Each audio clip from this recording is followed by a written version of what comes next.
السلام علیکم ورحمۃ اللہ وبرکاتہ۔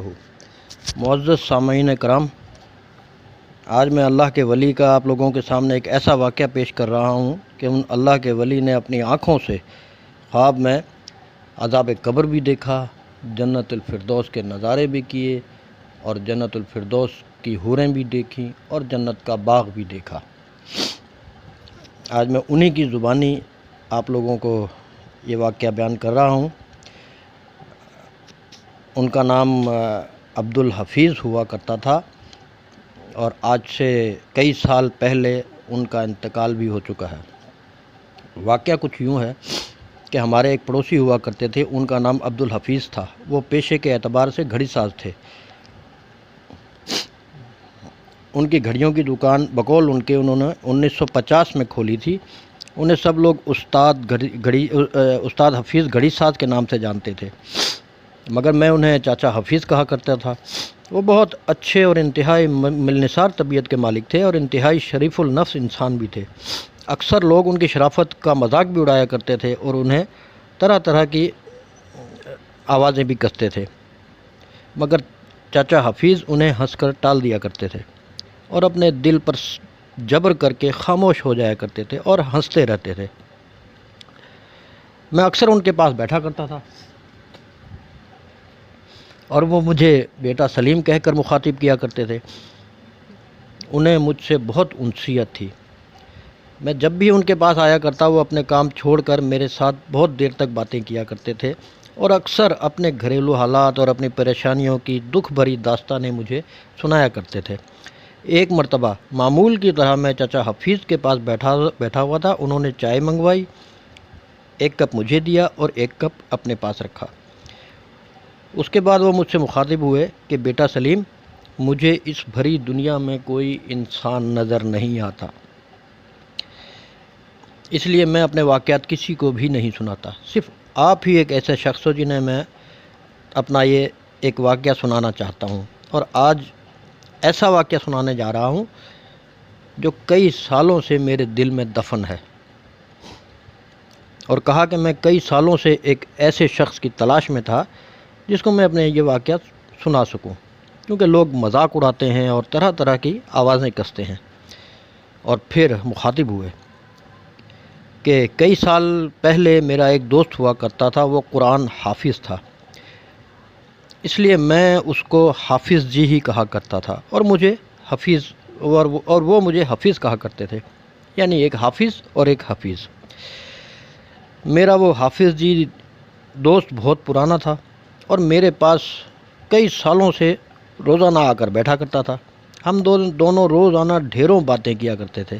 ہماری دوستی بھی بہت پرانی تھی اور ہم دونوں ایک دوسرے پر بہت اعتماد بھی کیا کرتے تھے۔ وقت گزرتا رہا، ہماری دوستی کو سالوں بیت گئے۔ ایک دن وہ حافظ جی صبح 10 بجے ہی میری دکان پر آ پہنچے۔ میں نے کہا، حافظ جی کیا حال ہیں؟ تو انہوں نے حسب معمول جواب دیا کہ قسم اللہ پاک کی مزے میں ہوں۔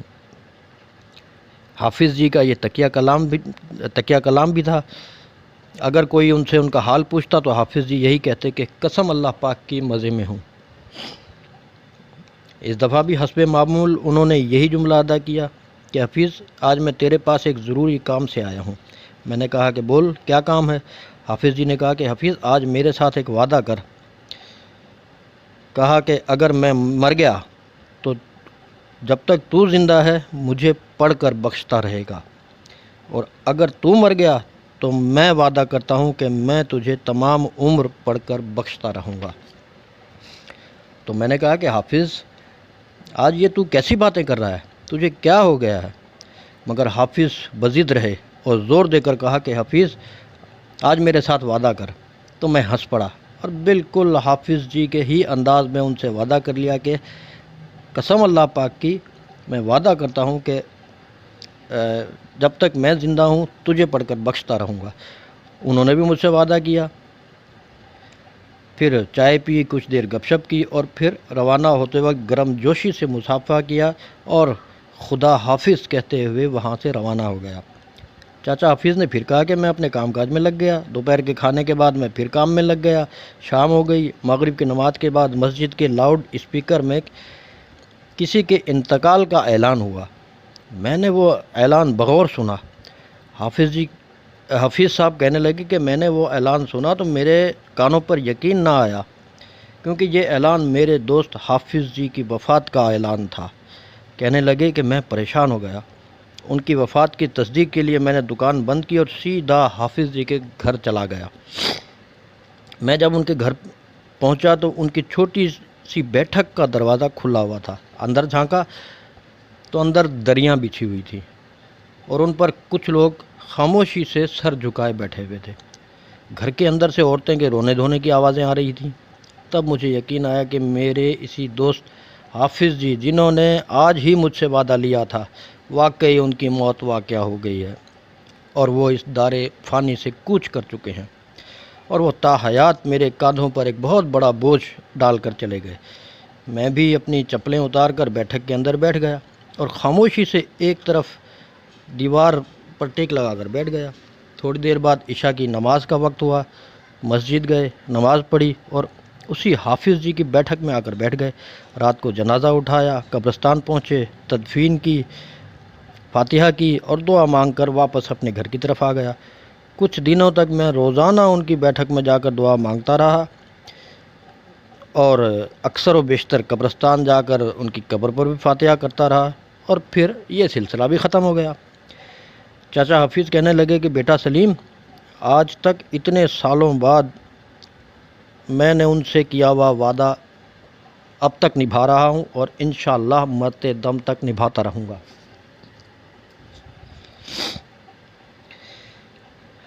میں اٹھتے بیٹھتے چلتے پھرتے سفر کے دوران یا نماز کے بعد میں لازمی ان کے لیے پڑھ کر انہیں بخشتا رہتا ہوں۔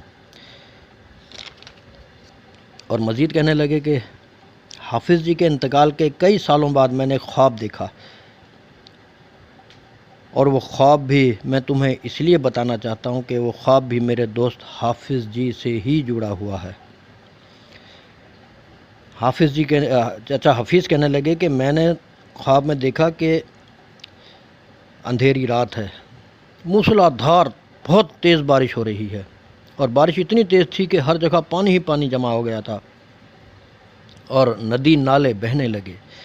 اور تیز بارش میں گھر سے باہر نکلا اور اپنے گھر کے دروازے پر آ کر کھڑا ہو گیا۔ سامنے گلی کے کونے کی طرف نظر پڑی تو دیکھا کہ کچھ لوگ اپنے کاندھوں پر اس تیز بارش میں کسی کا جنازہ اٹھائے جا رہے ہیں۔ مجھے نہیں معلوم تھا کہ یہ جنازہ کس کا ہے۔ مجھے خیال آیا کہ چلو میں بھی اس شخص کے جنازے میں شامل ہو جاتا ہوں اور اسی بہانے قبرستان جا کر اپنے دوست حافظ جی کی قبر پر فاتحہ بھی کر لوں گا۔ یہ سوچ کر میں نے بھی کلمہ شہادت پڑھا اور اس نامعلوم شخص کے جنازے میں شامل ہو کر تیز بارش میں قبرستان پہنچ گیا۔ قبرستان میں چاروں طرف پانی ہی پانی جمع تھا۔ تمام قبروں کے نشانات مٹ چکے تھے۔ کچھ اندازہ نہیں ہو رہا تھا کہ کس کی قبر کہاں ہے، سب کچھ برابر ہو چکا تھا۔ کچھ اندازہ نہیں ہو رہا تھا کہ کس کی قبر کہاں ہے۔ میں نے چاروں طرف نظر دوڑائی اور اندازے سے اپنے دوست حافظ جی کی قبر ڈھونڈنے کے لیے ایک طرف کو چل پڑا۔ قبریں ڈھونڈتا رہا اور چلتا رہا، مگر میرے دوست حافظ جی کی قبر کا کوئی نام و نشان نہ تھا، اور نہ ہی مجھے معلوم تھا کہ کس طرف ہے۔ بس حافظ جی کی قبر ڈھونڈنے کی جستجو میں دیکھتا رہا اور آگے بڑھتا رہا۔ میرے پیروں میں گھٹنوں تک پانی آ گیا تھا، جوتے کیچڑ میں بری طرح سے لت پت تھے، اور مجھے حافظ جی کی قبر تلاش کرتے ہوئے بہت دیر ہو چکی تھی۔ قبرستان میں نہ جانے کہاں سے کہاں تک نکل گیا تھا۔ اچانک مجھے کسی نے پیچھے سے پکارا۔ آواز آئی کہ میاں حفیظ، تو کسے ڈھونڈ رہا ہے؟ میں فوراً پلٹا اور دیکھا کہ یہ تو میرا وہی پرانا دوست حافظ جی ہی ہے، جو میرے سامنے کھڑا ہوا اور مجھے دیکھ کر مسکرا رہا ہے۔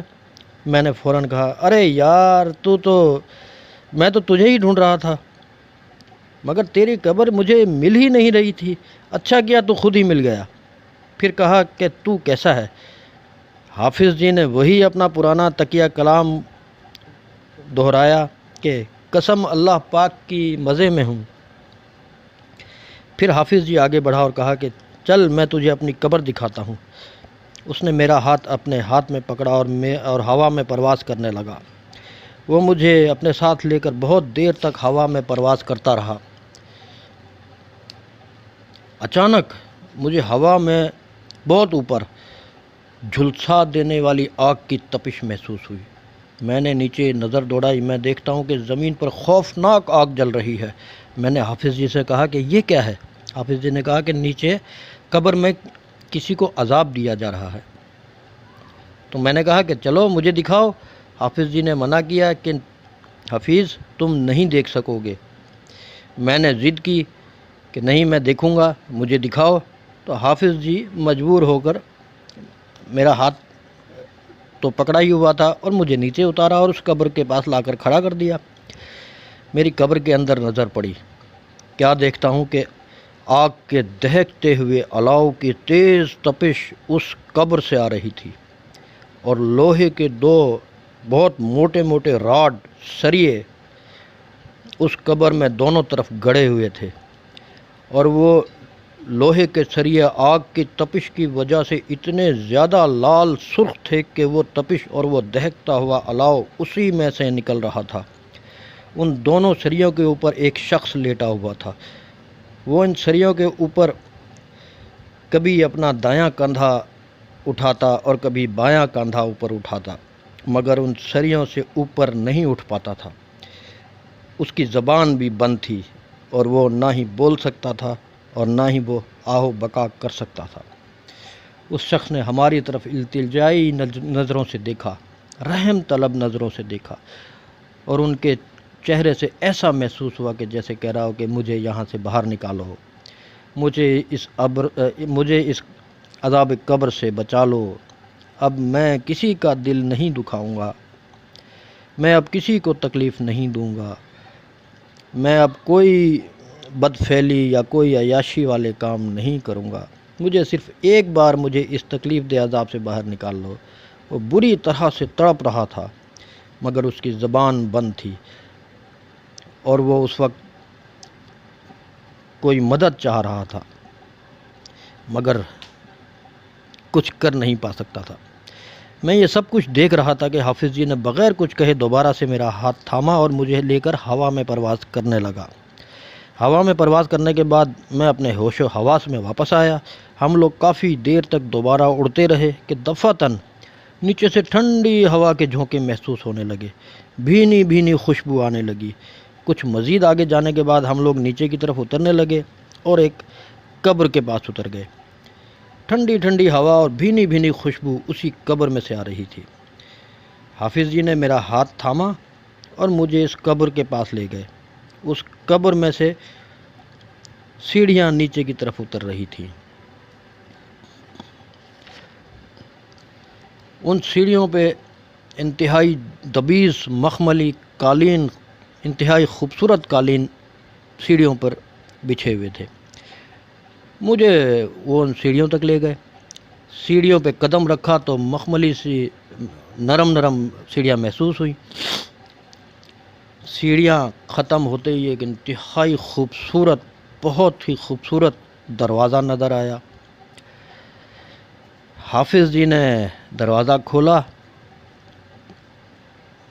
اور دروازے سے مجھے اندر لے گئے۔ اندر چاروں طرف ہریالی ہی ہریالی تھی، انتہائی دلکش اور خوبصورت ترین باغ تھا، اور ہم انتہائی خوبصورت اور دلکش باغ میں کھڑے تھے۔ انتہائی خوبصورت پرندے، رنگ برنگی چھوٹی بڑی چڑیائیں اڑتی ہوئی ایک ڈالی سے دوسری ڈالی پر چہچہاتی پھر رہی تھیں۔ ان کی آواز انتہائی بھلی محسوس ہو رہی تھی،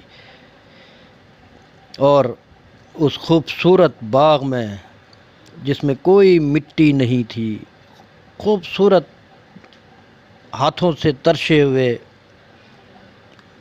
بیل پودے چاروں طرف لہلاتے نظر آ رہے تھے، اور خوبصورت اور سفید لباس زیب تن کیے ہوئے انتہائی حسین و جمیل جوان لڑکیاں ادھر سے ادھر بھاگتی اور کھیلتی ہوئی، خوشیاں مناتی ہوئی گھوم رہی تھیں، اور ایک دوسرے کو پکڑنے کے لیے بھاگ رہی تھی، کھیل رہی تھی۔ چاروں طرف ایک عجیب سی خوشبو پھیلی ہوئی تھی، مزیدار ٹھنڈی ہواؤں کے ہلکے ہلکے جھونکے محسوس ہو رہے تھے۔ وقت ایسا معلوم ہو رہا تھا کہ جیسے صبح صادق کا وقت ہو، کہ دفتن میرے دوست حافظ جی کی آواز آئی کہ قسم اللہ پاک کی مزے میں ہوں، اور یکدم میری آنکھ کھل گئی، اور پھر چچا حفیظ نے ایک لمبی سانس بھری اور کچھ دیر کے لیے خاموش ہو گئے۔ پھر کہا کہ بیٹا سلیم، کئی سالوں سے میں یہ خواب اپنے سینے میں لیے پھر رہا تھا، آج میں نے تمہیں اپنا یہ واقعہ سنا کر اپنے دل کا بوجھ ہلکا کر دیا ہے۔ اور میں ان کے اس واقعے سے اتنا مدہوش ہو گیا تھا کہ مجھے وقت کا اندازہ ہی نہیں رہا، اور آج تک اس واقعے کو 30 سال گزر چکے ہیں، مگر میں اس واقعے کو کبھی نہیں بھولا۔ میں بھی یہ واقعہ کئی سالوں کے بعد آپ کی خدمت میں پیش کر رہا ہوں، اور ہماری بھی خواہش ہے کہ انشاءاللہ ہمارے دلوں سے بھی یہی آواز نکلے کہ قسم اللہ پاک کی مزے میں ہوں۔ چچا حفیظ کے انتقال کو کئی سال بیت چکے ہیں، مگر ان کا یہ واقعہ بھلائے نہیں بھول رہا۔ مجھے کسی پل چین نہیں مل رہا تھا، مگر آج آپ لوگوں کے سامنے یہ تذکرہ میں نے کر دیا ہے۔ اللہ تعالیٰ اجر عظیم عطا فرمائے آپ سب لوگوں کو، اور سب لوگوں کو جنت الفردوس میں جگہ عطا فرمائے انشاءاللہ۔ اللہم آمین ثم آمین۔ اللہ حافظ۔